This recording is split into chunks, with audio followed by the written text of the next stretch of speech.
ओम श्री गणेशाय नमः। ओम नमः शिवाय। आवरण पूजा की विस्तृत विधि तथा उक्त विधि से पूजन की महिमा का वर्णन। उपमन्यु कहते हैं, यदुनंदन, पहले शिवा और शिव के दाएं और बाएं भाग में क्रमश गणेश और कार्तिकेय का गंध आदि 5 उपचारों द्वारा पूजन करें। फिर इन सबके चारों ओर ईशान से लेकर सदोजात पर्यंत 5 ब्रह्म मूर्तियों का शक्ति सहित क्रमश पूजन करें। यह प्रथम आवरण में किया जाने वाला पूजन है। उसी आवरण में हृदय आदि 6 अंगों तथा शिव और शिवा का अग्निकोण से लेकर पूर्व दिशा पर्यंत 8 दिशाओं में क्रमश पूजन करें। वहीं वामा आदि शक्तियों के साथ वाम आदि 8 रुद्रों की पूर्व आदि दिशाओं में क्रमश पूजा करें। यह पूजन वैकल्पिक है। यदुनंदन, यह मैंने तुमसे प्रथम आवरण का वर्णन किया है। अब प्रेम पूर्वक दूसरे आवरण का वर्णन किया जाता है। श्रद्धा पूर्वक सुनो। पूर्व दिशा में दल में अंत का और उनके वाम भाग में उनकी शक्ति का पूजा करें। दक्षिण दिशा वाले दल में शक्ति सहित सूक्ष्म देव की पूजा करें। पश्चिम दिशा में दल में शक्ति सहित शिवोत्तम का, उत्तर दिशा वाले दल में शक्ति युक्त एक नेत्र का, ईशान कोण वाले दल में एक रुद्र और उनकी शक्ति का, अग्निकोण वाले दल में त्रिमूर्ति और उनकी शक्ति का, नृत्य कोण के दल में श्रीकंठ और उनकी शक्ति का, तथा वायव्य कोण वाले दल में शक्ति सहित शिखंडीश का पूजन करें। समस्त चक्रवर्तियों की भी द्वितीय आवरण में ही पूजा करनी चाहिए। तृतीय आवरण में शक्तियों सहित अष्टमूर्तियों का पूर्वादि 8 दिशाओं में क्रमश पूजन करें। भव, शर्व, ईशान, रुद्र, पशुपति, उग्र, भीम और महादेव, ये क्रमश 8 मूर्तियां हैं। इसके बाद उसी आवरण में शक्तियों सहित महादेव आदि 11 मूर्तियों की पूजा करनी चाहिए। महादेव, शिव, रुद्र, शंकर, नीललोहित, ईशान, विजय, भीम, देवदेव, भवोद्भव तथा कपर्दीश या कपालीश, ये 11 मूर्तियां हैं। इनमें से जो प्रथम 8 मूर्तियां हैं उनका अग्निकोण वाले दल से लेकर पूर्व दिशा पर्यंत 8 दिशाओं में पूजन करना चाहिए। देव को पूर्व दिशा के दल में स्थापित एवं पूजित करें और ईशान का पुनः अग्निकोण में स्थापन पूजन करें। फिर इन दोनों के बीच में भवोद्भव की पूजा करें और उन्हीं के बाद कपालीश या कपर्दीश का स्थापन पूजन करना चाहिए। उस तृतीय आवरण में फिर वृषभराज का पूर्व में, नंदी का दक्षिण में, महाकाल का उत्तर में, शास्ता का अग्निकोण के दल में, मातृकाओं का दक्षिण दिशा के दल में, गणेश जी का नृत्य कोण के दल में, कार्तिकेय का पश्चिम दल में, ज्येष्ठा का वायव्य कोण के दल में, गौरी का उत्तर दल में, चंड का ईशान कोण में तथा शास्ता एवं नंदीश्वर के बीच में मुनीन्द्र वृषभ का यजन करें। महाकाल के उत्तर भाग में पिंगल का, शास्ता और मातृकाओं के बीच में भृंगीश्वर का, मातृकाओं तथा गणेश जी के बीच में वीरभद्र का, स्कंद और गणेश जी के बीच में सरस्वती देवी का, ज्येष्ठा और कार्तिकेय के बीच में शिव चरणों की अर्चना करने वाली श्री देवी का, ज्येष्ठा और गणाम्बा गौरी के बीच में महामोटी की पूजा करें। गणाम्बा और चंड के बीच में दुर्गा देवी की पूजा करें। इसी आवरण में पुनः शिव के अनुचर वर्ग की पूजा करें। इस अनुचर वर्ग में रुद्रगण, प्रमथगण और भूतगण आते हैं। इन सबके विविध रूप हैं और ये सब के सब अपनी शक्तियों के साथ हैं। इनके बाद एकाग्रचित हो शिवा के सखी वर्ग का भी ध्यान एवं पूजन करना चाहिए। इस प्रकार तृतीय आवरण के देवताओं का विस्तार पूर्वक पूजन हो जाने पर उसके बाहरी भाग में चतुर्थ आवरण का चिंतन एवं पूजन करें। पूर्व दल में सूर्य का, दक्षिण दल में चतुर्मुख ब्रह्मा का, पश्चिम दल में रुद्र का और उत्तर दिशा के दल में भगवान विष्णु का पूजन करें। इन चारों देवताओं के भी पृथक पृथक आवरण हैं। इनके प्रथम आवरण में 6 अंगों तथा दीप्ता आदि शक्तियों की पूजा करनी चाहिए। दीप्ता, सूक्ष्मा, जया, भद्रा, विभूति, विमला, अमोघा और विद्युता, इनकी क्रमश पूर्व आदि 8 दिशाओं में स्थिति है। द्वितीय आवरण में पूर्व से लेकर उत्तर तक क्रमश 4 मूर्तियों की और उनके बाद उनकी शक्तियों की पूजा करें। आदित्य, भास्कर, भानु और रवि, ये 4 मूर्तियां क्रमश पूर्वादि चारों दिशाओं में पूजनीय हैं। तत्पश्चात अर्क, ब्रह्मा, रुद्र तथा विष्णु, ये 4 मूर्तियां भी पूर्वादि दिशाओं में पूजनीय हैं। पूर्व दिशा में विस्तरा, दक्षिण दिशा में सुत्रा, पश्चिम दिशा में बोधनी और उत्तर दिशा में आप्यायिनी की पूजा करें। ईशान कोण में उषा की, अग्नि कोण में प्रभा की, नैऋत्य कोण में प्राज्ञा की और वायव्य कोण में संध्या की पूजा करें। इस तरह द्वितीय आवरण में इन सब की स्थापना करके विधिवत पूजा करनी चाहिए। तृतीय आवरण में सोम, मंगल, बुद्धिमानों में श्रेष्ठ बुध, विशाल बुद्धि, बृहस्पति, तेजोनिधि शुक्र, शनैश्चर तथा धूम्र वर्ण वाले भयंकर राहु केतु का पूर्वादि दिशाओं में पूजन करें। अथवा द्वितीय आवरण में 12 आदित्यों की पूजा करनी चाहिए और तृतीय आवरण में 12 राशियों की। उसके बाहरी भाग में 7 गणों की सब ओर से पूजा करनी चाहिए। ऋषियों, देवताओं, गंधर्वों, नागों, अप्सराओं, ग्रामीणियों, यक्षों, यातुधानों, 7 छंदों में अश्वों तथा बाल्यखिल्यों का पूजन करें। इस तरह तृतीय आवरण में सूर्य देव का पूजन करने के पश्चात 3 आवरणों सहित ब्रह्मा जी का पूजन करें। पूर्व दिशा में हिरण्यगर्भ का, दक्षिण दिशा में विराट का, पश्चिम दिशा में काल का और उत्तर दिशा में पुरुष का पूजन करें। हिरण्यगर्भ नामक जो पहले ब्रह्मा हैं, उनकी अंग कांति कमल के समान है। काल जन्म से ही अंजन के समान काले हैं और पुरुष स्फटिक मणि के समान निर्मल हैं। त्रिगुण, राजस, तामस तथा सात्विक, ये चारों भी पूर्वादि दिशा के क्रम से प्रथम आवरण में ही स्थित है। द्वितीय आवरण में पूर्वादि दिशाओं के दलों में क्रमश सनत कुमार, सनक, सनंदन और सनातन का पूजन करना चाहिए।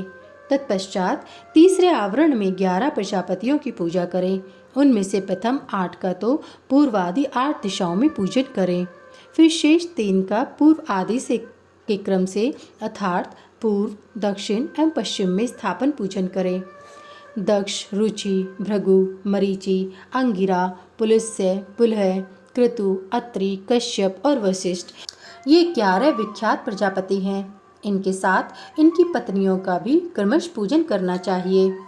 प्रसूति, आकुति, ख्याति, संभूति, धृति, स्मृति, क्षमा, सन्नति, अनसूया, देवमाता अदिति तथा अरुंधति, ये सभी ऋषि पत्नियां पतिव्रता, सदा शिव पूजन परायणा, कांतिमती और प्रिय दर्शना परम सुंदरी हैं।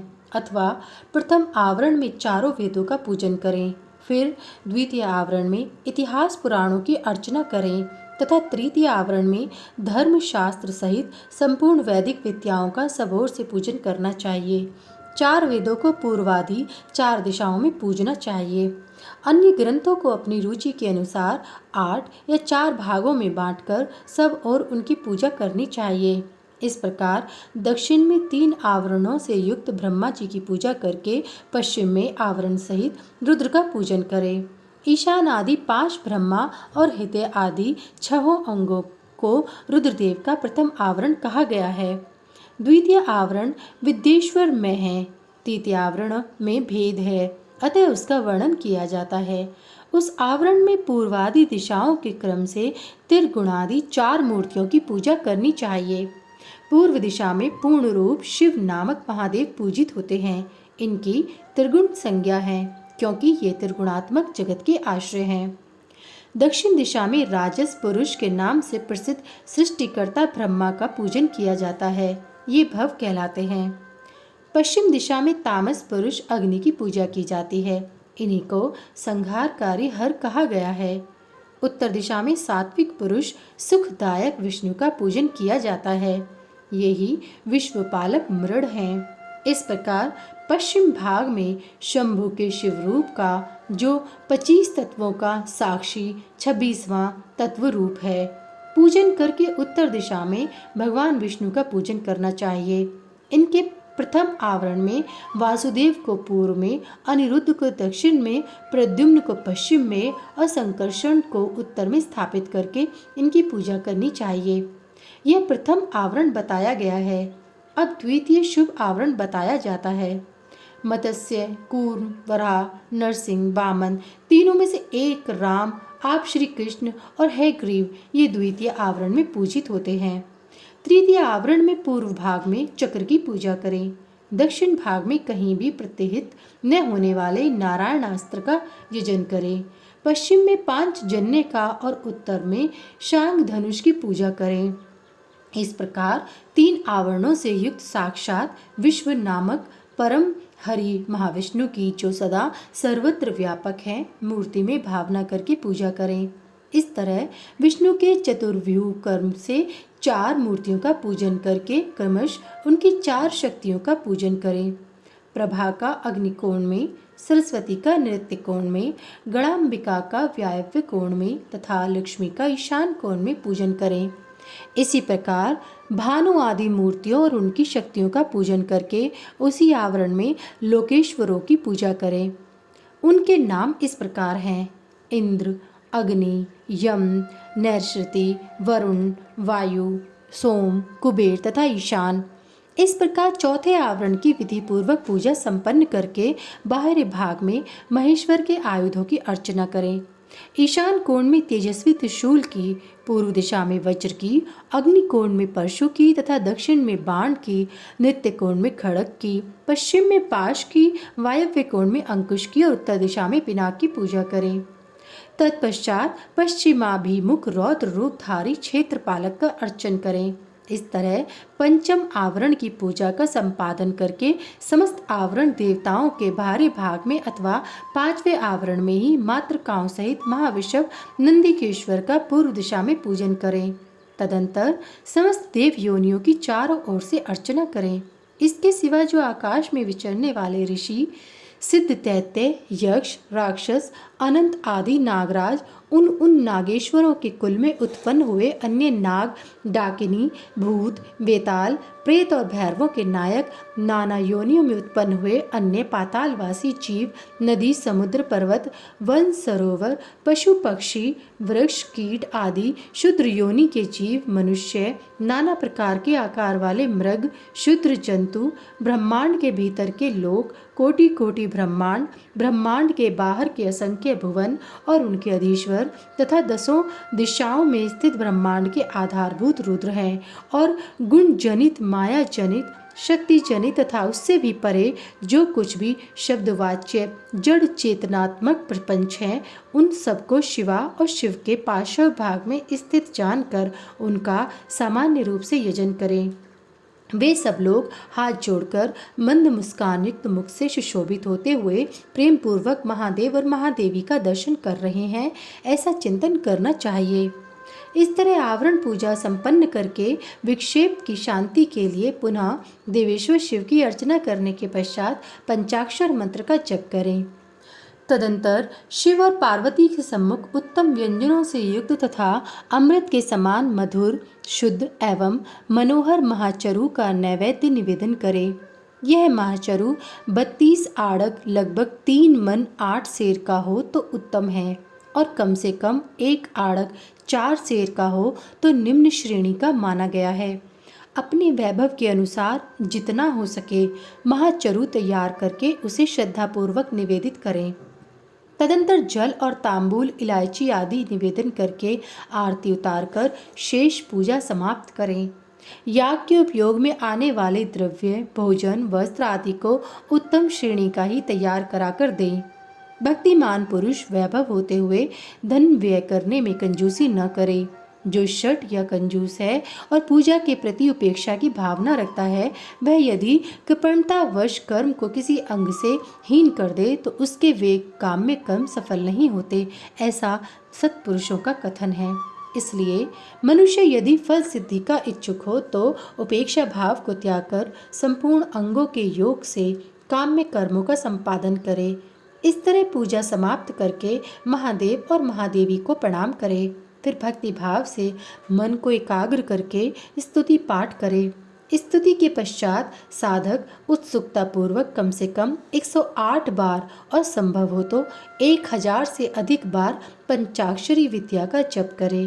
तत्पश्चात क्रमश विद्या और गुरु की पूजा करके अपने अभ्युदय और श्रद्धा के अनुसार यज्ञ मंडप के सदस्यों का भी पूजन करें।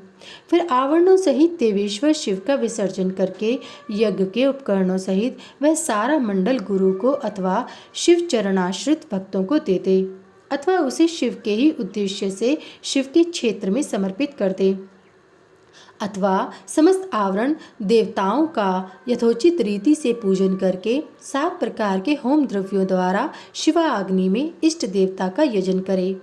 यह तीनों लोकों में विख्यात योगेश्वर नामक योग है। इससे बढ़कर कोई योग त्रिभुवन में कहीं नहीं है। संसार में कोई ऐसी वस्तु नहीं जो इससे साध्य न हो। इस लोक में मिलने वाला कोई फल हो या परलोक में, इसके द्वारा सब सुलभ है। यह इसका फल नहीं है, ऐसा कोई नियंत्रण नहीं किया जा सकता, क्योंकि संपूर्ण श्रेयो रूप साध्य का ये श्रेष्ठ साधन है। ये निश्चित रूप से कहा जा सकता है कि पुरुष जो कुछ फल चाहता है वह सब चिंतामणि के समान इसे प्राप्त हो सकता है। तथापि किसी क्षुद्र फल के उद्देश्य से इसका प्रयोग नहीं करना चाहिए, क्योंकि किसी महान से लघु फल की इच्छा रखने वाला पुरुष स्वयं लघुतर हो जाता है। महादेव जी के उद्देश्य से महान या अल्प जो भी कर्म किया जाए वह सब सिद्ध होता है, अतः उन्हीं के उद्देश्य से कर्म का प्रयोग करना चाहिए। शत्रु तथा मृत्यु पर विजय पाना आदि जो फल दूसरों से सिद्ध होने वाले नहीं हैं, उन्हीं के लौकिक या पारलौकिक फलों के लिए विद्वान पुरुष इसका प्रयोग करें। महापातकों में, महान रोग से, भय आदि में तथा दुर्भिक्ष आदि में यदि शांति करने की आवश्यकता हो तो इसी से शांति करें। अधिक बढ़ बढ़कर बातें बनाने से क्या लाभ। इस योग को महेश्वर शिव ने शैवों के लिए बड़ी भारी आपत्ति का निवारण करने वाला अपना निजी अस्त्र बताया है, अतः इससे बढ़कर यहाँ अपना कोई रक्षक नहीं है। ऐसा समझकर इस कर्म का प्रयोग करने वाला पुरुष शुभ फल का भागी होता है। जो प्रतिदिन पवित्र एवं एकाग्रचित होकर श्रोत्र मात्र का पाठ करता है वह भी अविष्ट प्रयोजन का अष्टमांश फल पा लेता है। जो अर्थ का अनुसंधान करते हुए पूर्णिमा, अष्टमी अथवा चतुर्दशी को उपवास पूर्वक श्रोत्र का पाठ करता है उसे आधा अविष्ट फल प्राप्त हो जाता है। जो अर्थ का अनुसंधान करते हुए लगातार 1 मास तक श्रोत्र का पाठ करता है और पूर्णिमा, अष्टमी एवं चतुर्दशी को व्रत रखता है वह संपूर्ण अभिष्ट फल का भागी होता है। अध्याय 30 समाप्त। सभी वेद और पुराण सुनने के लिए हमारे इस चैनल को सब्सक्राइब करें और सभी वीडियो को लाइक करें। अगर मुझसे पढ़ने में कोई त्रुटि हो गई हो तो कृपया मुझे क्षमा करें और कमेंट में हर हर महादेव लिखना ना भूलें। भगवान भोलेनाथ की कृपा आप सब पर सदैव बनी रहे। हर हर महादेव। जय भोलेनाथ।